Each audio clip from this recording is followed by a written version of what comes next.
As a father and resident of the Ozarks, it brings me no joy to tell you that today's episode features a terrifying near-missing 411 case of something in the Ozarks nearly taking a child. Just kidding, I love missing 411 cases even though they're quite disturbing.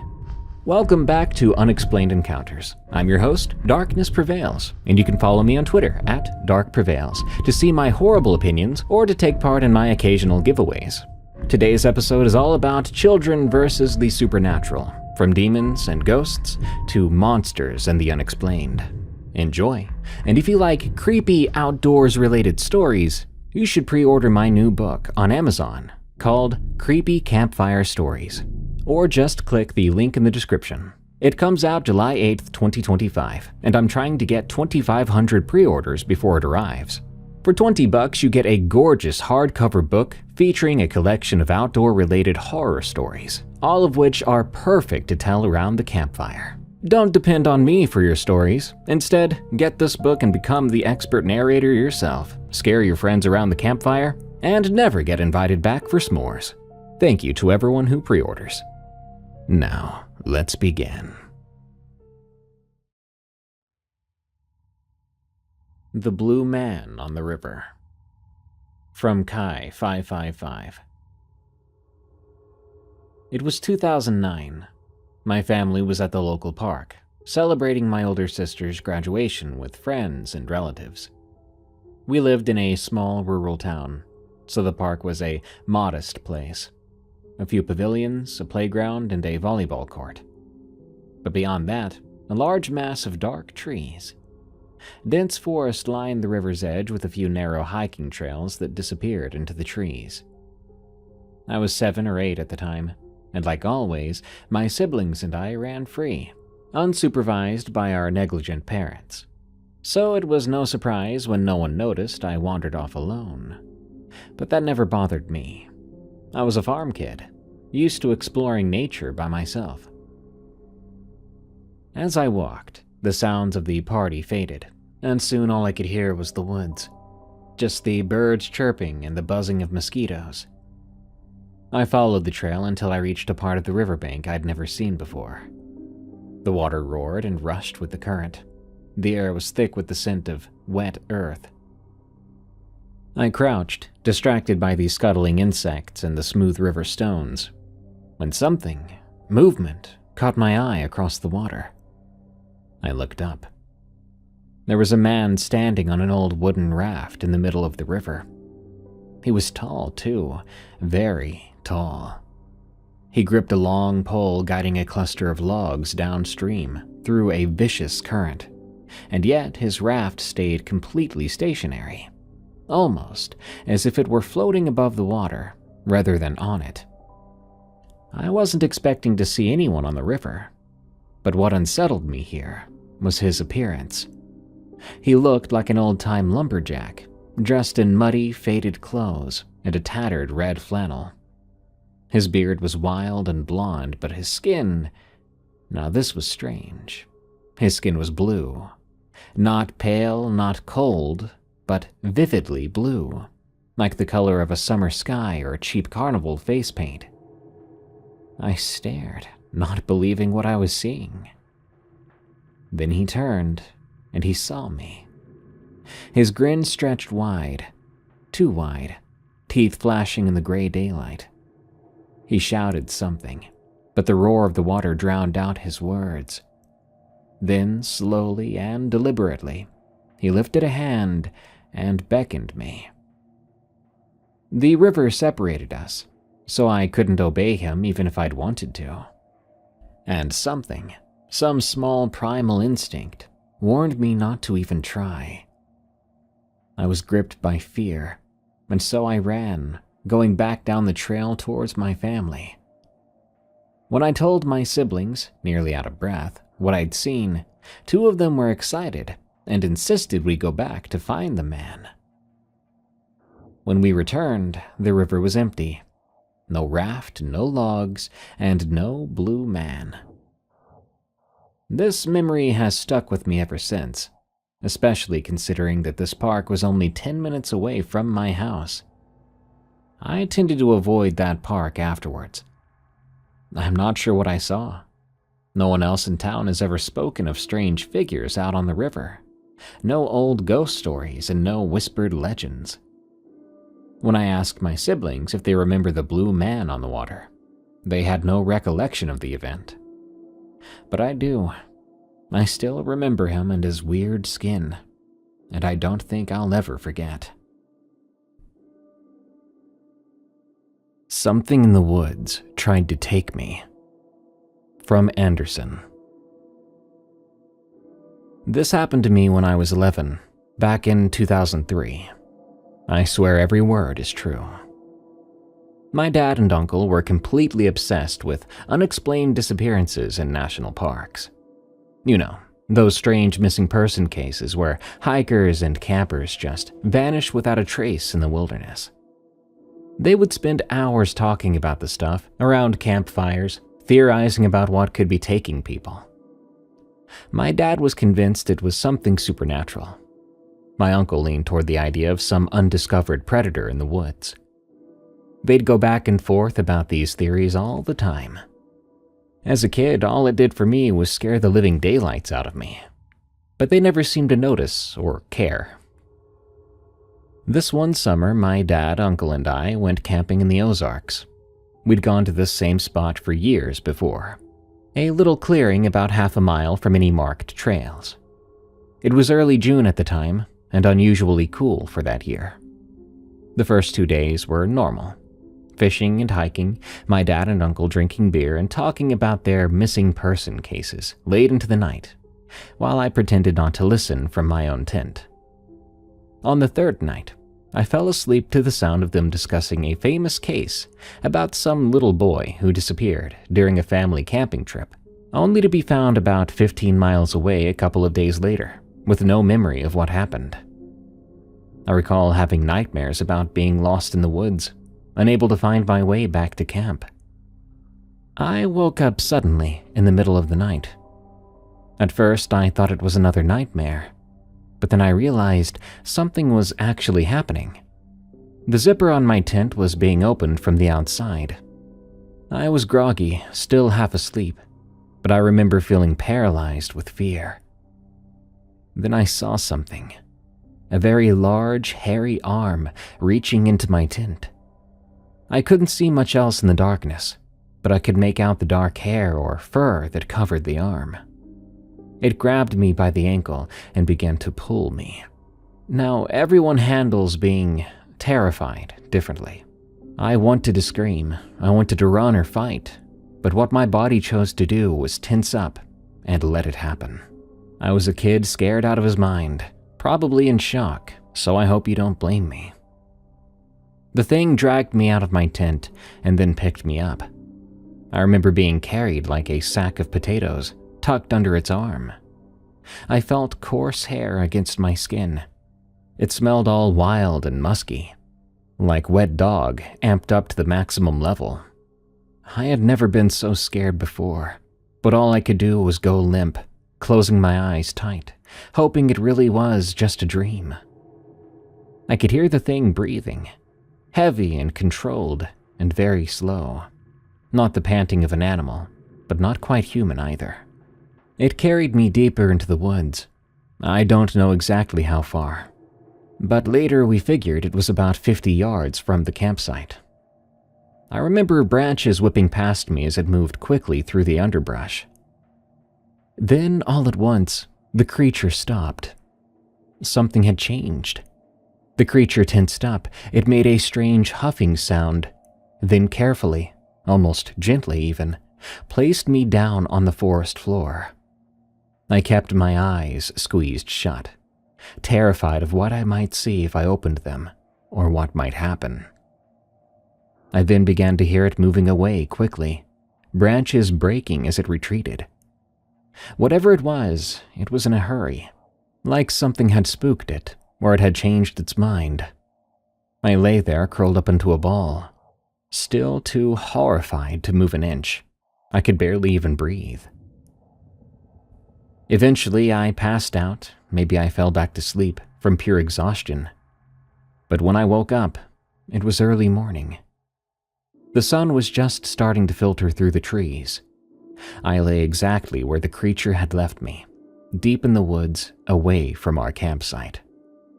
My pajamas were torn and dirty. There were leaves in my hair and scratches on my arms and legs from being carried through the brush. It hit me then, like a truck. That had not been a dream, even if I'd wanted it to be. I started to cry then, and I screamed for my dad. It only took a minute or two for them to come out and find me. They'd been frantically searching the area since discovering I was missing from my tent. When they asked me what happened, I said everything that I knew. I expected them to tell me it was just a nightmare, that I sleepwalked into the woods. But they didn't do that. They exchanged this look I'll never forget. Part fear and part vindication. Like they'd been expecting something like this to happen eventually. Kinda messed up that it happened to me. We packed up and left immediately. On the drive home, they made me promise never to tell my mom what happened. They said she would not understand, that it would only scare her. So I kept quiet. Years later, when I was in college, I asked my dad about that night. He admitted they chose that exact camping spot because there had been reports of strange encounters in the area. It clicked for me then. I think they were using me as bait, a way to test their theories. Ever since that conversation, I haven't spoken to my dad. Sometimes I wonder what would have happened to me if that thing had not been spooked by something. Where was it taking me? Would I still be alive? The way I see it now, my name would probably be a headline on multiple YouTube videos about unsolved missing person cases. I have no idea what carried me away that night, but I just don't like to think about it. Dragger on the Bay, from D.B. Compton. I grew up in a small, modest house right on the edge of Lake Superior in northern Minnesota. The shoreline there wasn't sandy or inviting like the beaches you see in vacation photos. It was rocky and wild, with large, smooth stones that had been worn down by centuries of waves crashing against them. Behind our property stretched a dense forest of pine and birch trees that seemed to go on forever. I spent most of my childhood playing along that rocky shore, climbing over boulders, collecting interesting pebbles, and wading into the frigid water on hot summer days. My parents weren't wealthy by any means. My dad worked as a maintenance supervisor at the local paper mill, and my mom was a part-time librarian in our tiny town. But what we lacked in money, we made up for with the incredible backyard that nature had provided us. That shoreline was my playground, my sanctuary. At least it was until the summer of 1997, when I was 10 years old. The events I'm about to describe changed my relationship with the lake forever. Even now, nearly 30 years later, I can't look at large bodies of water without feeling a chill run down my spine, wondering what might be watching me from beneath the surface. It started on an early June morning. I had woken up before my parents, as I often did during summer vacation, eager to get outside and explore. The sun was just beginning to rise, casting a golden glow across the lake's surface. As I made my way down our well-worn path to the shore, something unusual caught my eye. A strange pattern in the gravelly sand near the water's edge. There were what looked like handprints, though not quite human, on either side of a wide drag mark that led from the water up toward the forest. The prints were about the size of my dad's hands, but with longer, more slender fingers, or what I assumed were fingers. The drag mark between them was about 2 feet wide and had disturbed the small rocks and pebbles along the shore. I followed the trail with my eyes to where it disappeared into the underbrush at the forest's edge. Something had pulled itself out of the water and into the woods. I wasn't sure whether to be scared or intrigued. When my dad came outside with his morning coffee about an hour later, I showed him the strange trail. "Dad, look at this. What do you think made it?" I asked, pointing at the prints and drag mark. He crouched down, examining the pattern with a furrowed brow. After a moment, he shrugged and took a sip of his coffee. "Probably just an animal that caught a fish and hauled it back into the forest," he said casually. "Maybe a bear or something dragging its catch. Nothing to worry about, buddy." His explanation made sense, and I tried to convince myself that he was right. Bears weren't uncommon in our area, though we rarely saw them near our house. Still, something about those handprints didn't look like any bear tracks I'd ever seen in my illustrated wildlife books. The next few days brought more of the same strange trails, always appearing overnight, always showing the same pattern of handprints on either side of a drag mark. Some led from the water into the woods, others from the woods back to the water. They appeared in different spots along our shoreline, never in the same place twice. Even my dad grew perplexed as the days went on. I could tell by the way he would stand quietly studying the marks, his coffee growing cold in his hand, that he was troubled by them. "I've never seen anything like this," he finally admitted on the 5th morning, as we stood looking at yet another set of tracks. "Could be some kind of water animal I'm not familiar with. The conservation office might know." But he never called them. I think part of him didn't want to know what was visiting our shoreline in the night. By the end of the week, my curiosity had gotten the better of me. I was determined to see whatever creature was making these tracks with my own eyes. On Friday night, after my parents had gone to bed, I snuck out of my room with a flashlight and a blanket. I set myself up on our screened porch, which had a perfect view of the shoreline, and prepared for a long night of watching and waiting. For hours, nothing happened. The lake lapped gently against the shore. The moon cast silver ripples across the water's surface, and occasionally an owl would hoot from the forest behind me. My eyes grew heavy, and despite my determination, I found myself struggling to stay awake. It must have been around 2 a.m. when I jolted awake, unsure of what had disturbed my sleep. The porch was dark. My flashlight had rolled away and turned off, and the night had grown eerily quiet. No insects chirping, no owls hooting, just the gentle sound of water against rock. Then, I saw it. At first, it was just a disturbance in the water, about 15 feet from shore. Then a shape began to emerge, a long, slender, tapered body, darkly colored and glistening wet in the moonlight. It had to be at least 7 or 8 feet long. The creature pulled itself onto the rocks using 2 limbs that extended from what I assumed was its front end.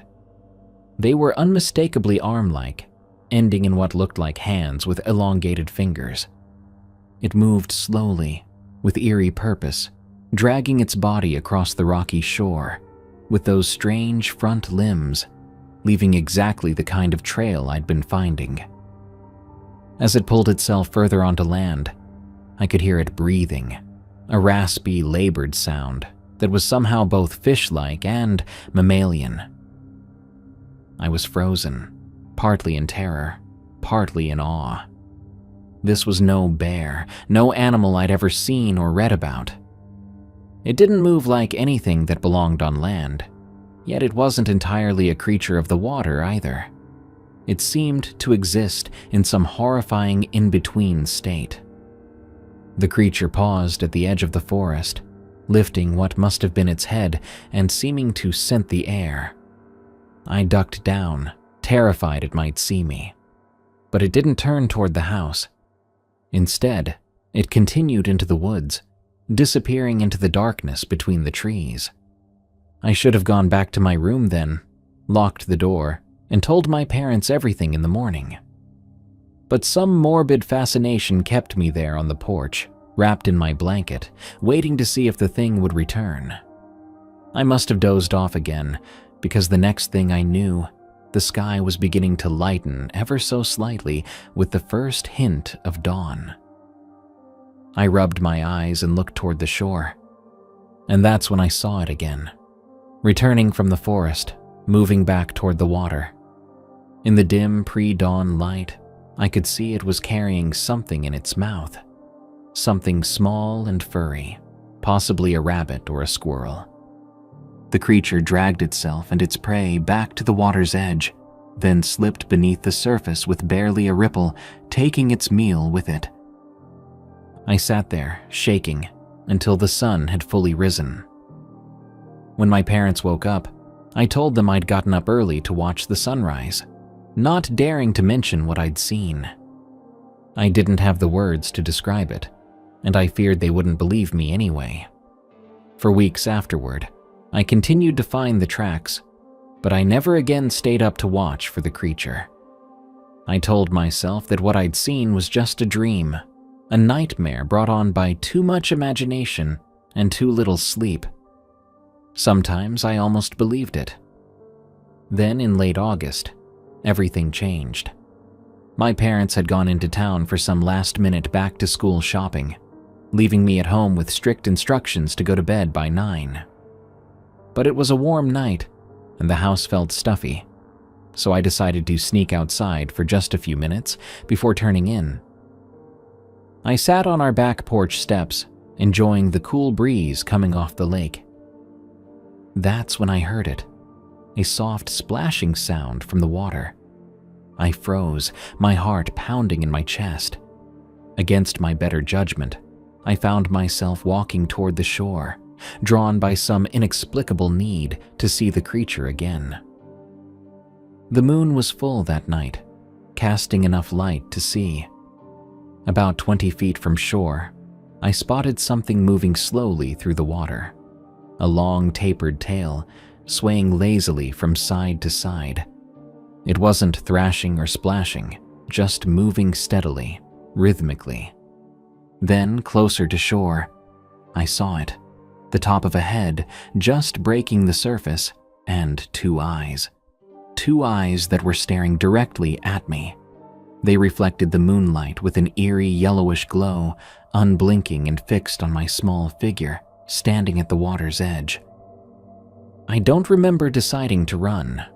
One moment I was standing there, locked in a staring contest with this impossible creature, and the next I was tearing across the yard toward our back door, a scream caught in my throat. I burst into the house, slammed the door behind me, and locked it. Then I ran through the house, locking all the doors and windows, pulling all the curtains closed.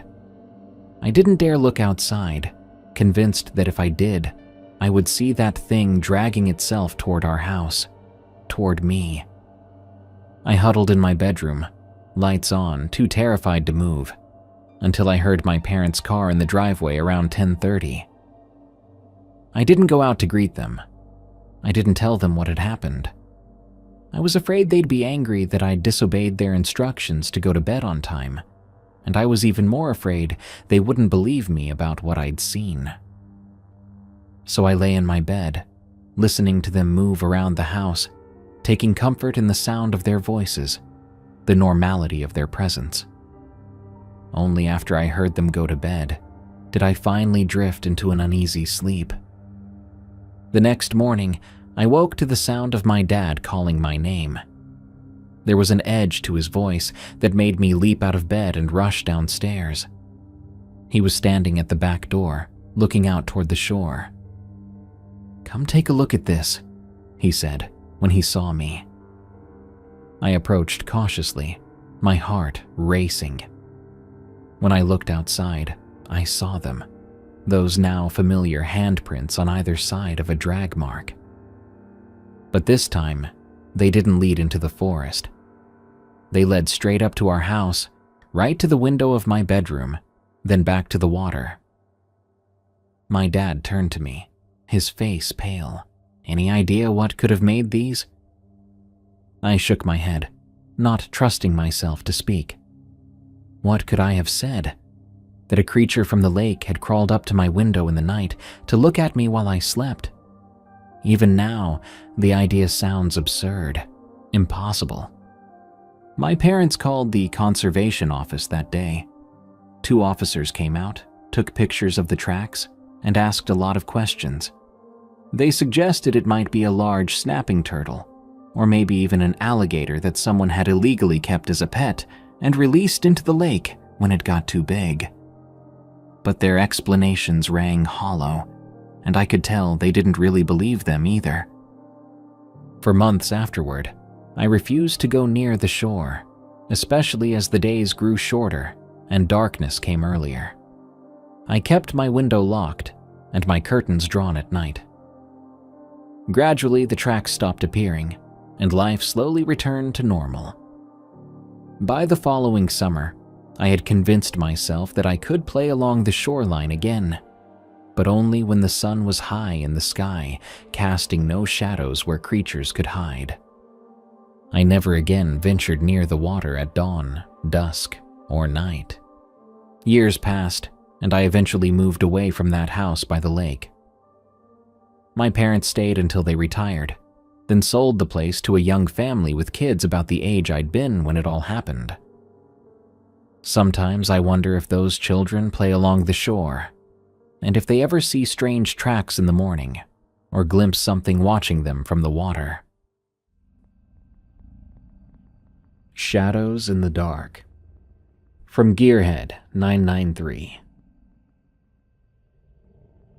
The following story may seem kind of outlandish, but it is 100% true, to the best that my memory will allow. I recently started to see a psychiatrist who specializes in dream interpretation, because I've been having some dreams I can't really explain, which, in doing so, has brought to light some childhood trauma that I had otherwise forgotten about.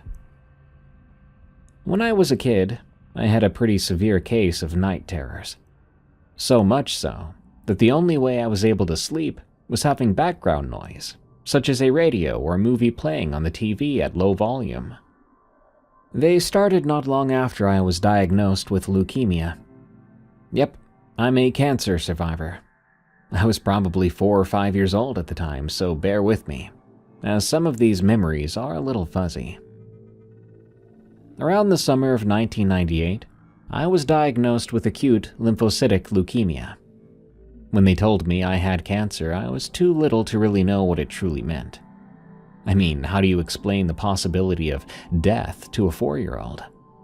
Needless to say, I was blind to what was truly going on. That is, until the shadows began to appear. Fast forward a few weeks. One night, I was lying in the hospital for treatments I was being given. I began to see things I couldn't quite explain.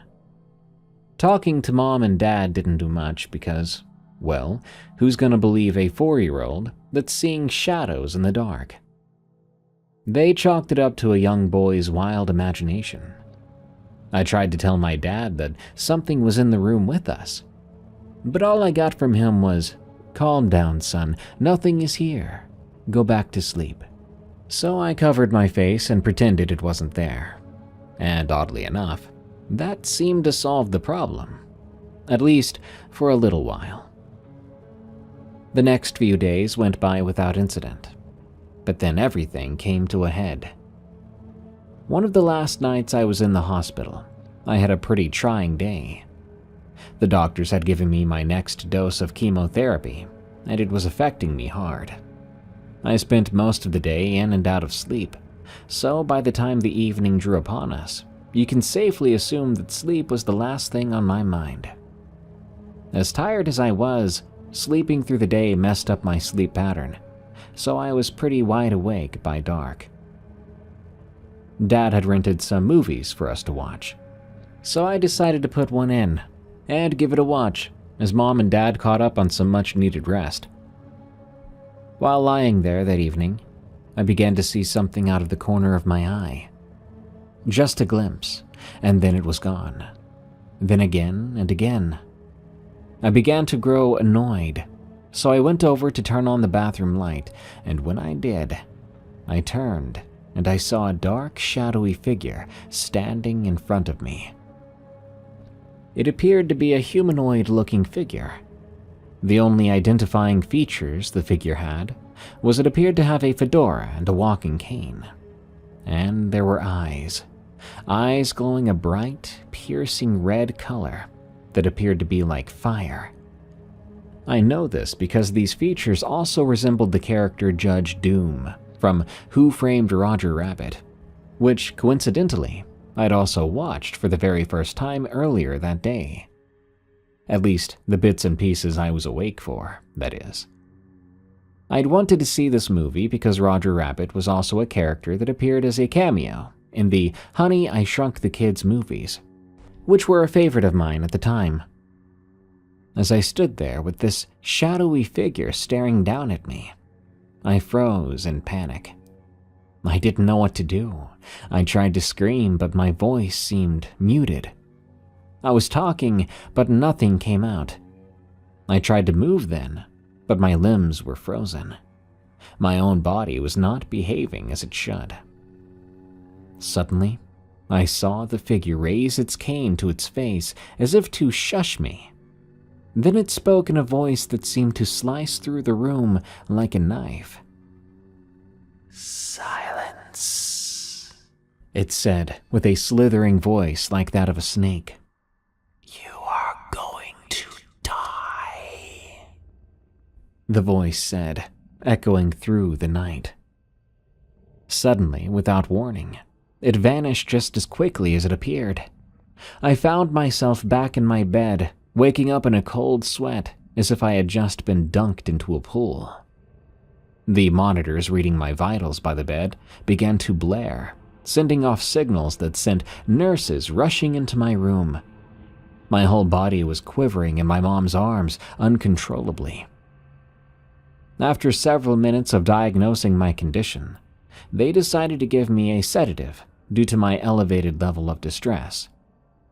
When I awoke later, they told me I woke up screaming that I was going to die. They said my blood pressure was reading stroke levels, that if they had not gotten there sooner, I could have gone into a stress-induced coma. I wish I could say that things ended there, and although I never saw the shadow figure after that, there were on-again, off-again episodes where I'd catch a glimpse here, a glimpse there, just out of the corner of my eyes, just enough to know it was watching me.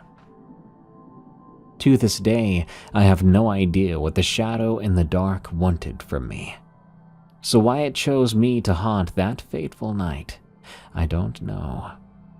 My psychiatrist seems to think it was my subconscious finally putting pieces together that I was likely not going to survive leukemia. And who knows? Maybe they're right. Looking back on it now, telling this story, I know it seems outlandish, and there are certain points that add up to a logical explanation. It could have been just something brought on by watching a movie a little 4-year-old should not have been watching. Add that together with the stress I was under fighting a terminal illness. Sure, 2 + 2 = 4, I get it. I don't expect everyone to believe this crazy story. Heck, I'm still not convinced as an adult that I didn't just have a nightmare, or that I finally figured out in my head that I really was going to die. So whatever you choose to believe, I'll leave that up to you. All I can say is thanks for letting me tell my story. And to the shadow in the dark that haunted me that night, if you're still out there somewhere, I just have one thing to say to you. I lived. Picher, Oklahoma is haunted. From MrWest.com. This story happened when I was 4 or 5 years old. It was the early 90s and my family was living in a small town, Picher, Oklahoma. It was an old mining town, long thought to be haunted. And I believe it. It was pretty much destroyed years ago by a tornado, and it's a ghost town now. Everyone in my family had some sort of encounter there.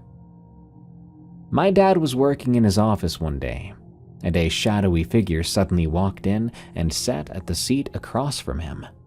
He even tried to speak to it, but didn't get an answer. and when he stood up, it vanished.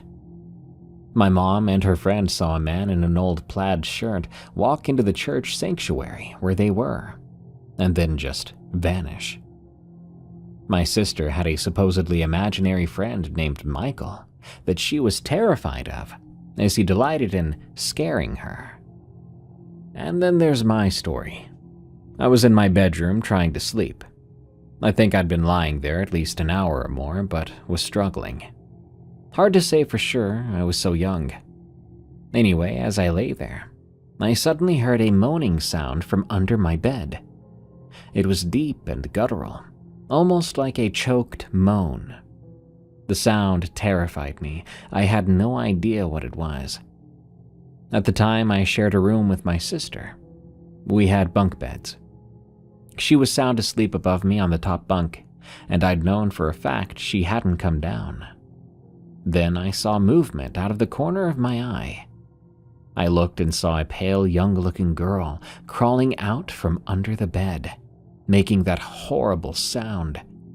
Her head was turned where she was facing the ceiling, but she continued crawling closer and up onto my bed. I was petrified. Then suddenly, her neck made a cracking sound, and it turned right at me.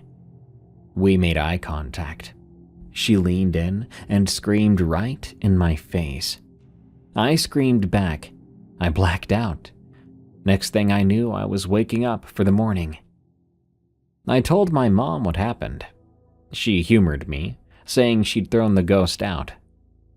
We moved out of that house not long after, and I eventually convinced myself it had just been a dream, until I grew older. My parents told me some things I didn't know. The family that lived in the house before us had a teenage daughter.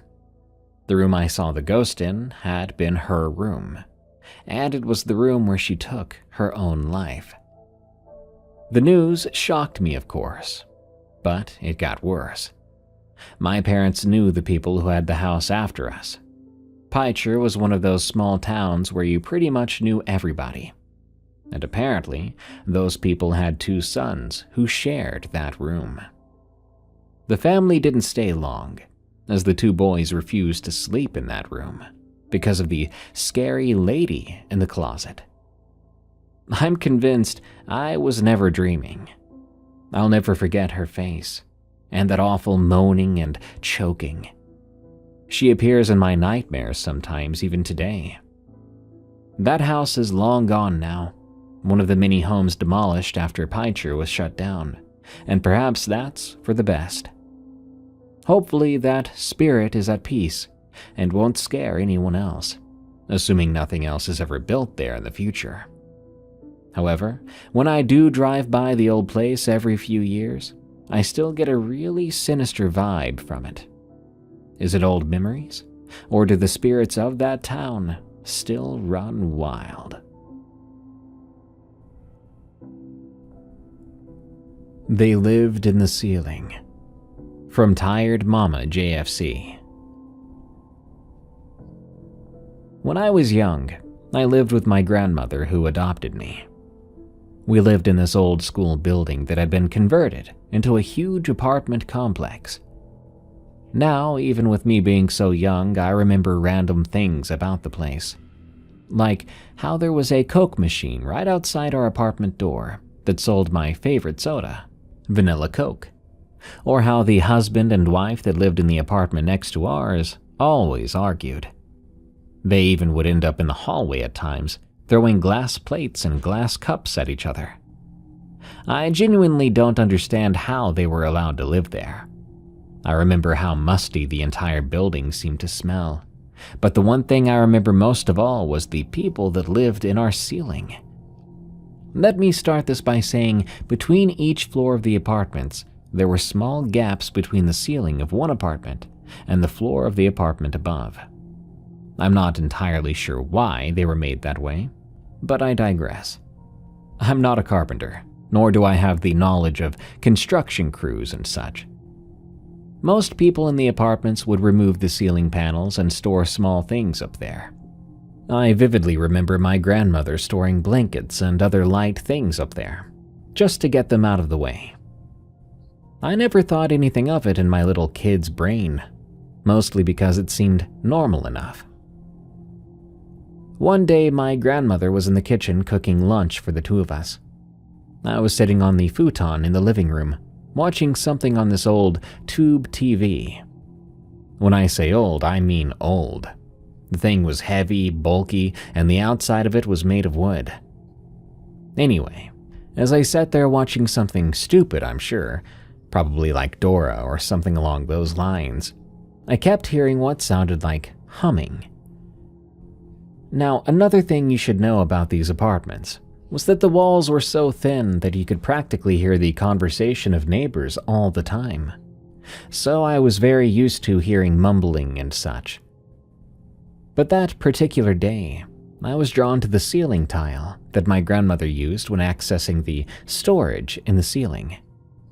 I walked across the room and stood directly under the ceiling tile, just staring up at it. It was weird. I remember feeling like I couldn't move. But then I saw the ceiling tile lift. Just as that happened, my grandmother walked into the living room carrying our lunch on trays, and it sort of knocked me out of this trance I was in. A few days go by, and I once again hear what sounded like humming or mumbling coming from the ceiling. This time my grandmother was sitting beside me, watching I Love Lucy, and when I started staring at the ceiling, she took notice. "Honey, what are you looking at?" my grandmother asked, as I once again made my way across the living room, fixated on the ceiling tile. "I hear someone in the ceiling," I said, nonchalantly, standing directly under that tile again. My grandmother, obviously worried, pulled her little ladder over and climbed up it, pushing the tile back and going into the ceiling until just from her ribs down was showing. "Baby girl, I don't see anything up here," came my grandmother's muffled voice before she climbed back down, looking at me with this worried expression. And so it began. For the next 2 weeks or so, I'd hear voices or see the tile move, and my grandmother was always out of the room doing whatever. She'd come back to find me just staring up at the ceiling. Until one day, my grandmother and I were sitting on the couch watching TV when we both heard the tile move. Both our eyes shot up to the ceiling as the tile began to move. My grandmother, being the very brave and absolutely stubborn woman that she was, goes rushing over to the ladder and climbs up, pushing the tile out of the way. "I don't know who the heck you are, but you need to get out of my house," she yelled as she ascended the ladder, only to come back down a few minutes later looking puzzled. "There's no one up there," she said to me with a puzzled look. She goes to the kitchen and calls my dad, and as she's explaining everything to him, talking to him about coming to the apartment so he could do a double check, I sat on the couch staring at the ceiling. I watched as the ceiling tile slowly but surely started to move to where there was a tiny crack, making the between floor visible. That's also when I let out a blood-curdling scream, because in that crack, I saw two eyes that were staring at me.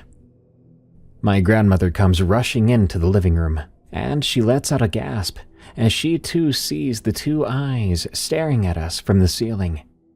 She yells at my dad that we were leaving, and she grabbed me by the arm and yanked my sobbing body out of the apartment. We didn't go back. Not for a few days, anyway.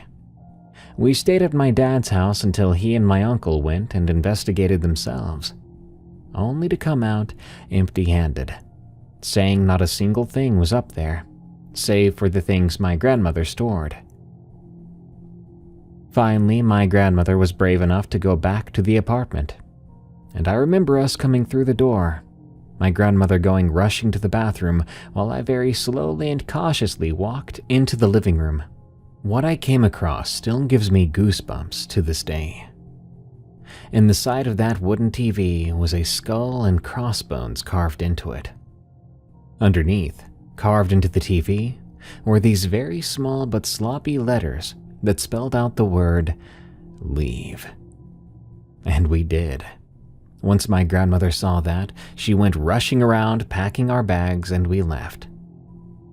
My dad and uncle did another sweep of the apartment, trying to find out what was in the ceiling as they packed up the remainder of our things. They once again came up empty-handed. That building was later rumored to be haunted. That being said, I do have another ghost story that happened there. I'm not sure what happened there for there to be ghosts or entities, whatever you want to call them. But I know one thing for sure. 23 years later, and you still won't catch me walking into that building for anything. Werewolf Pups. From The Quacker 8301. I've been debating on whether to tell this story for a while, and I've decided to finally share it. This happened to my father and I a long time ago, when I was still in middle school. My dad and I would often take camping trips whenever I had a break from school. One winter break, my dad and I went on one of our signature camping trips at a new campsite.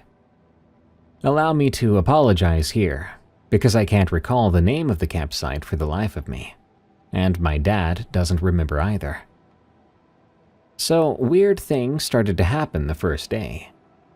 While my dad was finishing setting up the camp, I was roaming around near a small creek. Next to that creek, I found some huge paw prints.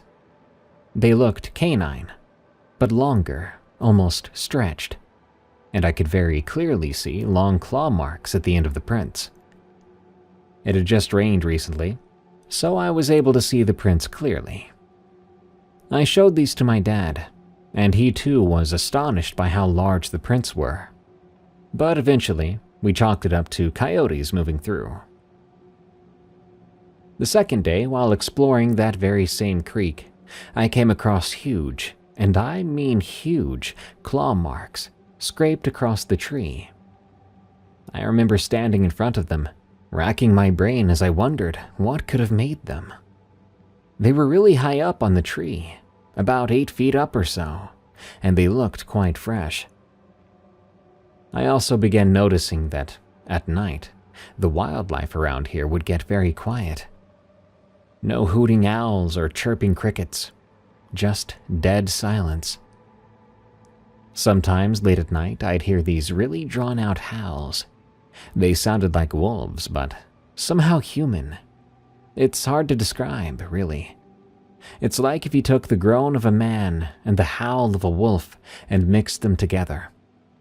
They were usually very faint and lasted for a couple of minutes at most, so I paid them no mind.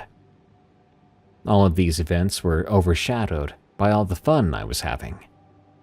My dad and I were having a great time, fishing, hiking, enjoying each other's company, without being glued to any screens.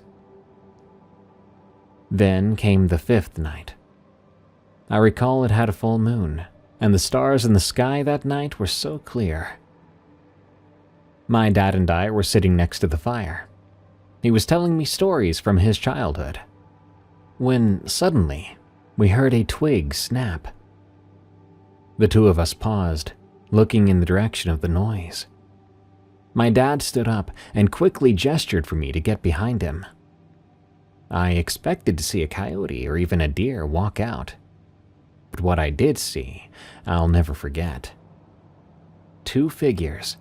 One was 6 feet maybe, and the other was a bit smaller. They walked, or rather stumbled out. I couldn't believe my eyes. My dad's eyes even widened. The creatures looked like dogs or wolves, but they were standing on hind legs, like people. And they had hands instead of paws, with elongated limbs. But what led me to believe they were pups or juveniles was the other figure emerging behind them. The same kind of creature, but much larger, 8 feet at least. That must be the parent, I thought. God, I can still remember those eyes, yellow and piercing. The parent wolf scanned me and my dad before it literally scooped up the smallest of the pups in its hands like a human mother would to her babies and stood protectively over the other one. She let out a deep bark-like sound, and the small family crept back into the woods, disappearing almost as quickly as they had appeared. We packed up right after that. After I discovered this channel, the memories resurfaced, and I thought it was finally time to share mine and my dad's encounter. Stay safe in the woods.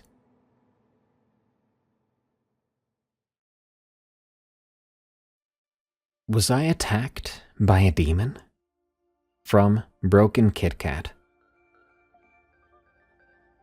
My whole life has been filled with supernatural occurrences, but the one that was the most haunting to me is something that happened when I was 13.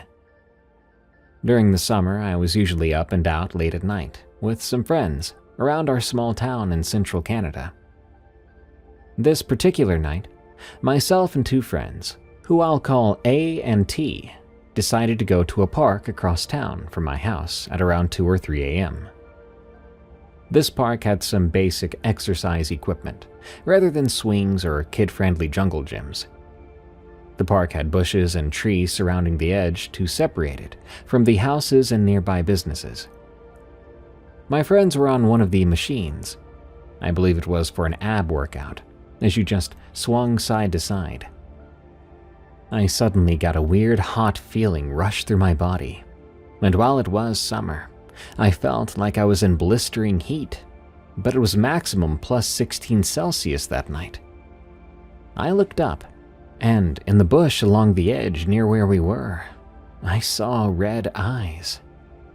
Instantly, I got very uncomfortable, and I told my friends what I saw. They blew it off, saying it was probably a dog, and laughed at me. I tried to brush it off and agree with them, when suddenly we heard a strange growl and the leaves of the bush rustling. My friends, suddenly, without saying a word, took off running across the street towards a school. I went to run after them, but only ran maybe 6 feet before I tripped and fell on my face. The moment I landed, I felt whatever was there scratch the back of my left calf bad enough to make me bleed. I struggled to get up, as it felt like whatever this being was had a hold of my left ankle. I looked back to see, and while I couldn't physically see anything there, I instantly got an image in my mind of what it looked like. The only way I could describe it was its body looked like an incredibly pale, emaciated, hairless dog, and it could walk on hind legs. Its hands had long, spindly fingers with sharp nails, and its head was more the shape of a man. It didn't have eyes or a nose, but it did have a giant gaping mouth with these sharp teeth. It looked slimy or wet, and probably stood about 7 feet tall. I managed to get up and out of its grasp, and I ran as fast as I could to meet up with my friends at the school. My friend A said she thinks it's following us, and we ran through the parking lot to the playground behind the school. The playground had 2 different play structures, one older one directly behind the school, and a newer one off to the side by a swing set along the fence line. We very poorly tried to hide on the older play structure, all huddling together under one of the stairs leading up to the structure. I started to show my friends the scratch on the back of my leg and describe what I saw, and that's when T started to get very scared. Suddenly, the air got really hot and felt heavy again. My friend A started to act off, and again, not saying a word, left the huddle and started to walk up the stairs of the play structure. T and I thought she was ignoring us when we asked her what was going on. Not wanting to move, but worried about our friend, T and I followed A, calling out, trying to get some sort of answer. A ended up climbing to the highest point of the play structure, which was what we called the fireman pole. She stood on top of the arch holding the pole in place, and as we were screaming for her to get down, she jumped down, landing in the gravel sitting on her legs. T and I ran down to the bottom as fast as we could to see if A was okay. We found her still sitting in the gravel, rocking side to side. As soon as A came to, she freaked out and asked what was happening. We explained what she had just done and checked her over for injuries, but scarily, she had none. Not even a single cut or bruise from the rocks she had landed in. We all felt the air get very heavy again, and very quickly decided to run across town back to my house by 4 a.m. I've told this story to a countless number of people, and no one can figure out what the creature was, or have even heard or seen of something similar, except for an ex who told me an old neighbor of mine told him of a similar thing. He said my old neighbor has seen it running around town every so often, but didn't know anything else. One day I'll eventually run into that neighbor again, and I'll finally ask him about it. Until then, it'll remain a terrifying mystery.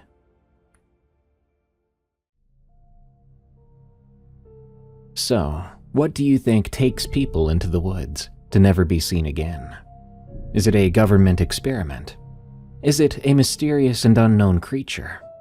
Perhaps aliens or just circumstance? Tell me what you think in the comments. And also let me know what you'd think about your dad if he used you as bait for missing 411 proof. That brings us to the end of this episode of Unexplained Encounters. I'm your host, Darkness Prevails, and you can follow me on Twitter at DarkPrevails, where I sometimes do giveaways or talk about nonsense. Remember to send us your scary stories of the unexplained at darkstories.org. And before I go, I want to sell you on something that might keep you from being taken in the woods. That's my new book, Creepy Campfire Stories by Darkness Prevails. Pre-order it today on Amazon or click the link below.